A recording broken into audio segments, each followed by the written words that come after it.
जय शिव बाबा। आत्मा परमात्मा दूर रहे बहुकाल। निराकार परमात्मा अविनाशी भी है, आत्मा भी निराकार अविनाशी है।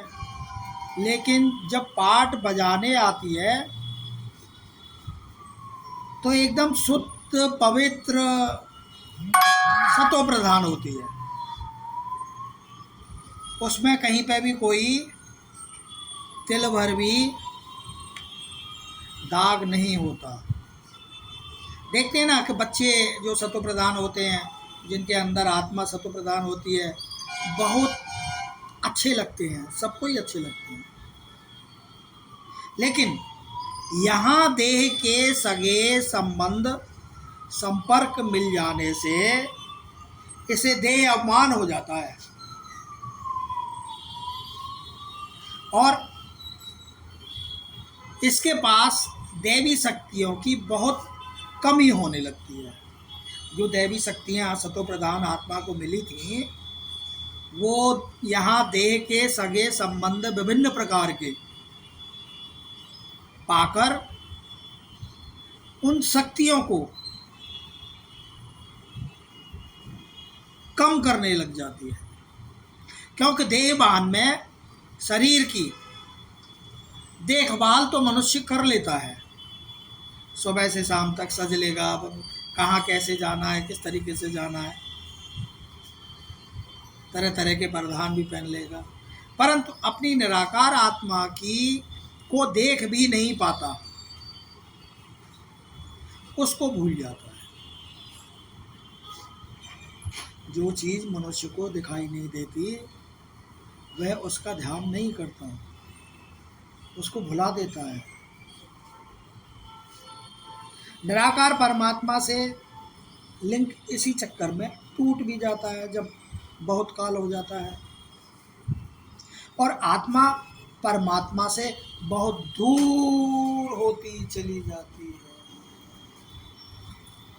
और आज इतना फासला हो जाता है कि आत्मा मृत्यु लोक में अपना पाठ बजा रही होती है और परमात्मा परम धाम में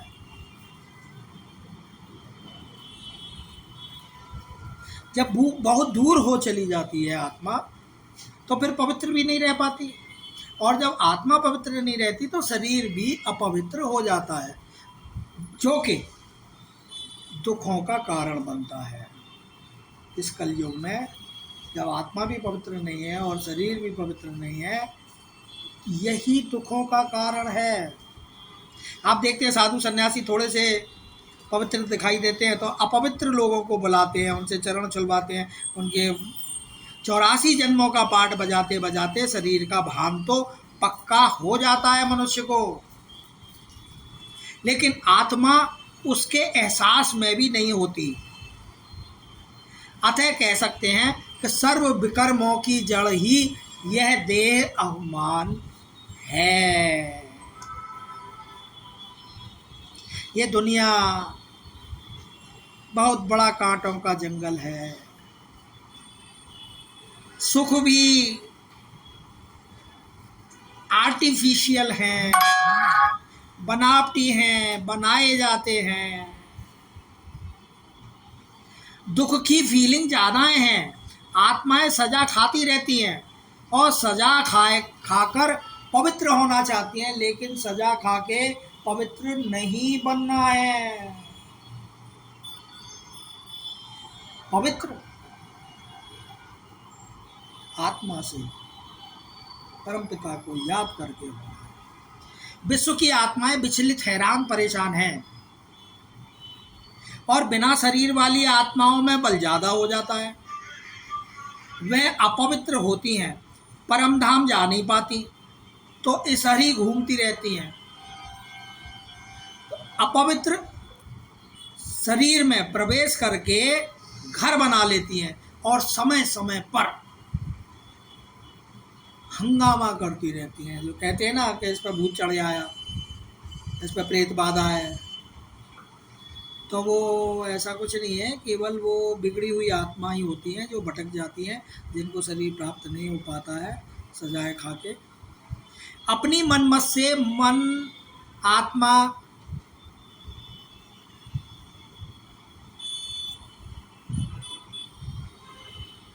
को कंट्रोल नहीं कर पाता, और जब मन और बुद्धि जब कंट्रोल में नहीं हो पाती तो वैसे ही संस्कार बनने लगते हैं, और मनुष्य अपनी ही कर्मेंद्रियों का गुमास्ता बन जाता है, नौकर बन जाता है। जबकि मन और बुद्धि तो मनुष्य की खुद की अपनी है ना, अपनी अपनी अलग अलग है। वो अपनी चीज़ों पे ही कंट्रोल नहीं कर पाता, अपनी कर्मेंद्रियों पे कंट्रोल नहीं कर पाता, और कलिकाल में रावण युग में न जाने क्या क्या कर्म विकर्म सब कुछ करता रहता है, सजाएं भी खाता रहता है, और वो उसे भी भगवान की देन समझ लेता है, जो कि ऐसा नहीं है। भगवान अपने बच्चों को कभी भी कोई दुख नहीं दे सकता। जय श्री राम। यह सत्य है।